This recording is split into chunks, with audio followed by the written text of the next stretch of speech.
मुख्यमंत्री नीतीश कुमार ने अपनी चुनावी जनसभा को संबोधित करते हुए कहा कि उनकी सरकार ने बिहार को पूर्ण अराजकता से कानून के राज तक पहुंचाया है और समाज के सभी वर्गों के लिए विकास सुनिश्चित किया है।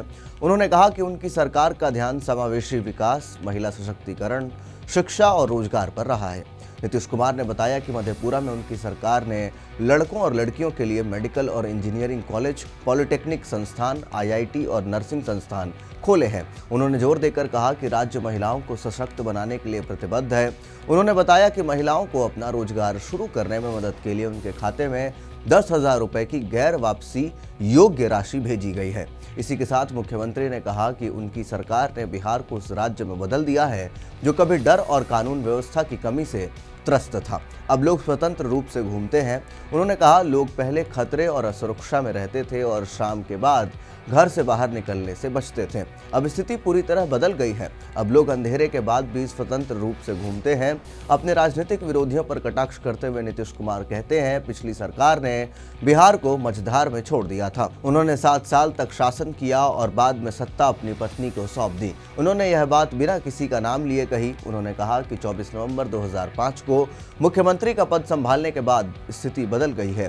नीतीश कुमार ने बताया कि उनकी सरकार ने शांति बनाए रखने के लिए और विवादों को रोकने के लिए कब्रिस्तानों और मंदिरों दोनों की चारदीवारी करवाई है। उन्होंने कहा, हमने मदरसा शिक्षकों को नियमित किया और सरकारी अस्पतालों में अनुशासन और कार्य संस्कृति वापस लाई, जहां अब मरीजों के लिए सभी सुविधाएं उपलब्ध हैं। वे कहते हैं कि जब उनकी सरकार ने कार्यभार संभाला था तब राज्य में सड़कों और बिजली जैसी बुनियादी सुविधाओं की भी कमी थी। अब लोग बेहतर सड़क नेटवर्क और निर्बाध बिजली आपूर्ति का लाभ उठा रहे हैं।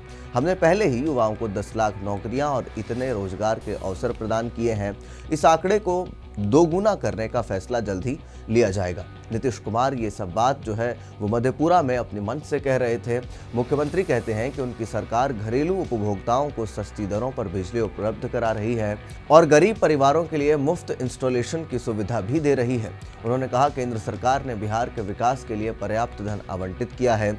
हवाई अड्डा पूरा हो चुका है और कई अन्य परियोजनाएं निर्माणाधीन हैं। अपनी पार्टी के समर्थन का आग्रह करते हुए नीतीश कुमार बोलते हैं कि अपने हाथ उठाएं और मधेपुरा जिले की 4 सीटों से सभी जदयू उम्मीदवारों के लिए वोट करें। वे अपने संबोधन का समापन पार्टी के उम्मीदवारों का परिचय कराकर और उन्हें फूलों की माला पहनाकर करते हैं। मुख्यमंत्री नीतीश कुमार ने मधेपुरा में एक चुनावी जनसभा में बिहार के विकास का लेखा जोखा पेश किया। दावा है कि उनकी सरकार ने राजनीति को अराजकता से निकाल करके कानून का राज स्थापित किया है। उन्होंने कहा कि विकास के साथ साथ महिला सशक्तिकरण, शिक्षा और रोजगार पर भी विशेष ध्यान दिया गया। नीतीश कुमार ने बताया कि मधेपुरा में ही मेडिकल, इंजीनियरिंग कॉलेज, पॉलिटेक्निक संस्थान, आईआईटी और नर्सिंग संस्थान खोले गए हैं। महिलाओं को आत्मनिर्भर बनाने के लिए 10,000 रुपए की आर्थिक मदद देने की भी बात कही और वे कहते हैं कि लोग शाम तक घरों से बाहर निकलने से डरते थे, लेकिन अब स्थिति जो है वो पूरी तरह से बदल गई है। तो ऐसे में मधेपुरा में नीतीश कुमार ने जो ये बातें रखी हैं उसको लेकर के आप कितने सहमत हैं, कमेंट बॉक्स में अपनी राय लिख करके ज़रूर बताएं और ये भी बताएं कि क्या अब मधेपुरा में जो हवा है वो बदल चुकी है। क्या जो रोजगार के अवसर नीतीश कुमार ने पैदा किए वो दोगुना करने की बात कर रहे हैं, वो उसको लेकर के आप क्या कुछ सोचते हैं, इन चीज़ों को ज़रूर कमेंट में लिखें। तब तक के लिए दीजिए इजाज़त। धन्यवाद।